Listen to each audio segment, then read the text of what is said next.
Waffen Jarf. Jarth. Waffen. Waffen. Maybe it's Waffen. Instead of laughing, it's Waffen Jarth. Decumus Scotty emerged from the dirt and reeds, exhausted from running, his face and arms sheathed in red flesh flies. Looking back towards Cyrodiil, he saw the bridge disappear beneath the thick black river, and he knew he was not getting back until the tide went down in a few days' time. The river also held in its adhesive depths his files on the Black Marsh account. He would have to rely on his memory for his contacts in Gideon. Malik was purposefully striding through the reeds ahead, flailing ineffectually at the flesh flies. Scotty hurried after him.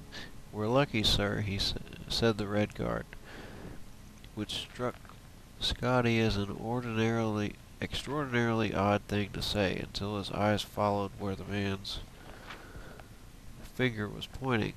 "The caravan is here." 21 rusted, mud-spattered wagons with rotting wood and wobbly wheels sat half-sunk in the soft earth ahead. A crowd of Argonians, gray-scaled and gray-eyed, the sort of sullen manual laborers that were common in Cyrodiil, pulled at one of the wagons which had been detached from the others. As Scotty and Malik came closer, they saw it was filled with a cargo of blackberries, and so decayed that they had become hardly recognizable. More of a festering jelly than a wagon load of fruit. Yes, they were going to the city of Gideon, and yes, they said Scotty could get a ride with them after they were finished unloading this shipment of lumberries. Oh, blackberries. I said blackberries, but it was a shipment of lumberries. And I guess they're black. "How long ago were they picked?" Scotty asked, looking at the wagon's rotten produce. "The harvest was in last seed, of course, and the Argonian who seemed to be in charge of the wagon. It was now sun's dusk, so they had been en route from the fields for a little over 2 months. Clearly, Scotty thought, there were problems with transportation, but fixing that, after all, was what he was doing here as a representative of Lord Vanek's building commission. It took close to an hour of the berries rotting even more in the sun for the wagon to be pushed to the side. The wagons in front of it and behind it to be attached to one another, and one of the 8 horses in front of the caravan to be brought around to the now independent wagon. The laborers moved with dispirited lethargy, and Scotty took the opportunity to inspect the rest of the caravan and talk to his fellow travelers. 4 of the wagons had benches in them, fit for uncomfortable riders. All the rest were filled with grain, meat, and vegetation in various stages of corruption. The travelers consisted of the 6 Argonian laborers, 3 imperial merchants so bug-bitten that their skin looked as scaly as the Argonians themselves, and 3 cloaked fellows who were evidently Dunmer, judging by the red eyes that gleamed in the shadows under their hoods. All were transporting their goods along this, the Imperial Commerce Road. "This is a road?"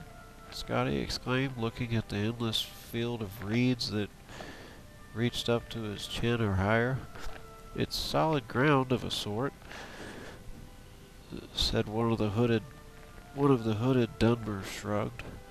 "The horses eat some of the reed, and sometimes we set fire to it, but it just grows right back up."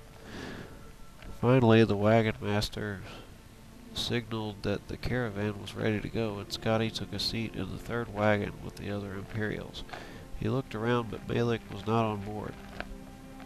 "I agreed to get you to Black Marsh and take you back out," said the Red Guard, who had plumped down a rock in the sea of reeds and was munching on Harry Carrot. I'll be here when you get back. Scotty frowned, and not only because Malik had dropped the deferential title Sir while addressing him. Now he truly knew no one in Black Marsh, but the caravan slowly grinded and bumped forward, so there was no time to argue. A noxious wind blew across the Commerce Road, casting patterns in the endless, featureless expanse of reeds. In the distance there seemed to be mountains, but they constantly shifted, and Scotty realized there were banks of mist and fog.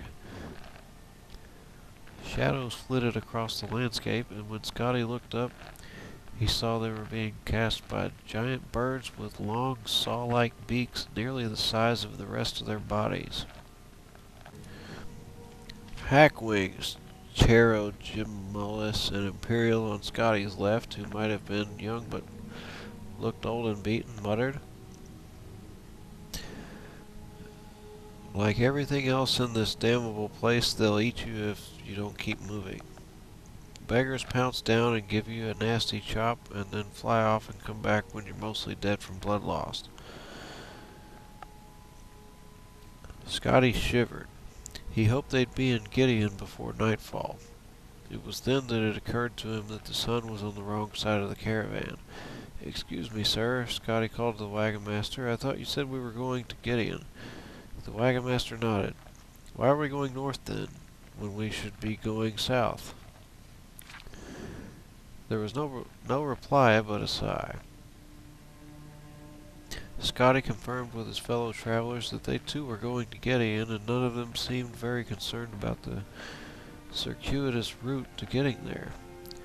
The seats were hard on his middle-aged back and buttocks, but the bumping rhythm of the caravan and the hypnotic waving reeds gradually had an effect on him, and Scotty drifted off to sleep. He awoke in the dark some hours later, not sure where he was. The caravan was no longer moving, and he was on the floor under the bench next to some small boxes. There were voices speaking in a hissing, clicking language Scotty didn't understand, and he peeked out between someone's legs to see what was happening. The moons barely pierced the thick mist surrounding the caravan, and Scotty did not have the best angle to see who was talking.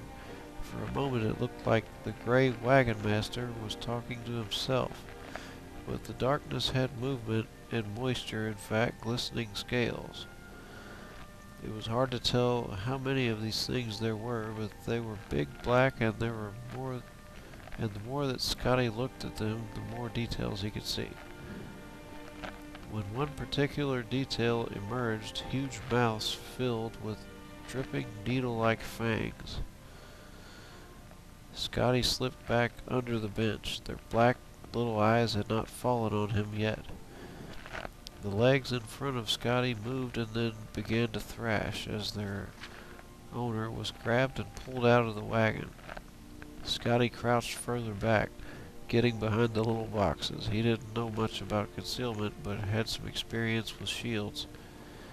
He knew that having something, anything, in between you and bad things was always good. A few seconds after the legs had disappeared from sight, there was a horrible scream, and then a second and a third. Different timbres, different accents, but the same inarticulate message. Terror and pain, horrible pain. Scotty remembered a long-forgotten prayer to the god Stendar, and whispered it to himself. Then there was silence. Ghastly silence that lasted only a few minutes, but which seems like hours, years. And then the carriage started rolling forward again. Scotty cautiously crawled out from under the carriage.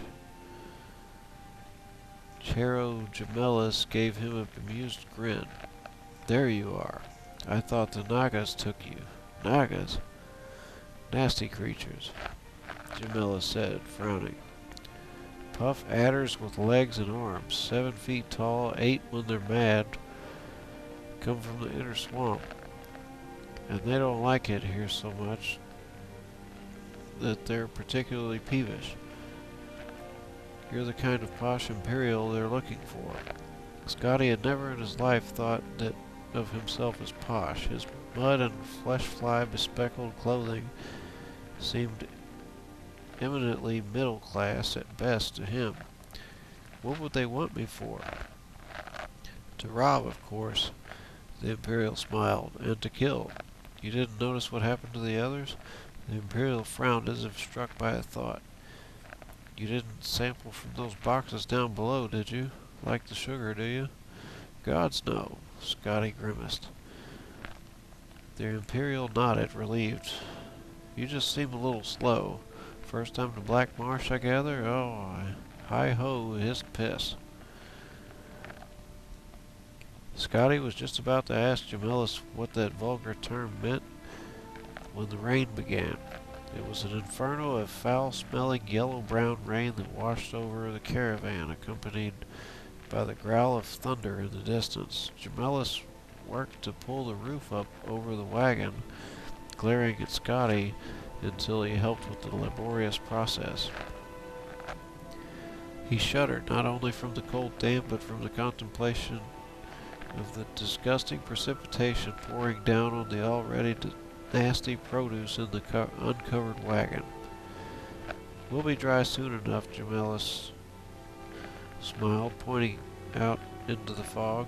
Scotty had never been to Gideon, but he knew what to expect. A large settlement more or less laid out like an imperial city, with more or less imperial-style architecture, and all the imperial comforts and traditions, more or less.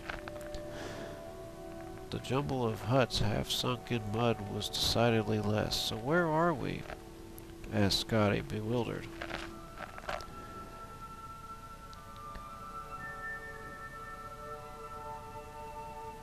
Hicksinoag, replied Gemellus, pronouncing the queer name with confidence. You were right. We were going north when we should have been going south. That's gotta be Hicksinoag, right? Okay, I've read the second book of the Argonian account.